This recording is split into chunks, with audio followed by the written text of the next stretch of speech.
Почитувани граѓани, почитувани медиуми, поминаа повеќе од 6 месеци откако ВМРО ДПМН ја доби довербата да управува во најголем дел од општините во државата. Она што граѓаните го гледаат, она што е факт, е дека во овие 6 месеци градоначалниците од ВМРО ДПМН не сработеа ништо. Буквално ништо. Немаат реализирано ниту еден важен проект за граѓаните, ги немаат исполнето изборните ветувања и немаат започнато ниту еден капитален проект. Неработата е изразена и во градот Скопје. Градоначалничката Арсовска во изминатите 6 месеци нема реализирано ниту еден проект. Нема бесплатен јавен превоз, депонии и ѓубре има на секој чекор, нема нови паркови, зеленило, откажан е проектот за современ транспорт БРТ, а нема ниту нови 250 еколошки автобуси. Јавноста знае дека за набавката на автобусите повикан да зборува се јави и Христијан Мицкоски.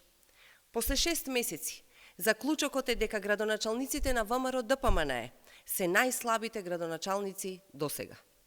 Неспособност и неработа, и ништо друго. Граѓаните ја гледаат оваа неспособност на градоначалниците од ВМРО ДПМН секој ден. Затоа, почитувани, Мицкоски се заканува со блокади, затоа зборува за предвремени избори во време на најголема економска и енергетска криза. Знае Мицкоски дека рейтингот на неговата партија вртоглаво паѓа и дека го очекува нов пораз на редовните парламентарни избори. Мицкоски се плаши од редовни избори во 2024 година, затоа што знае дека општините, раководени од ВМРО ДПМН, ништо не работат, а граѓаните го гледаат тоа. Ги повикуваме и Мицкоски и градоначалниците на ВМРО ДПМН да земат нешто да работат.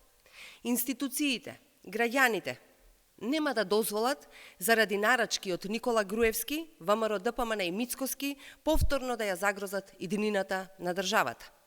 СДСМ има план да се спротистави на сите блокади, заедно со коалицијските партнери, со парламентарното мнозинство, продолжуваме со работа за граѓаните и за државата. Ви благодарам.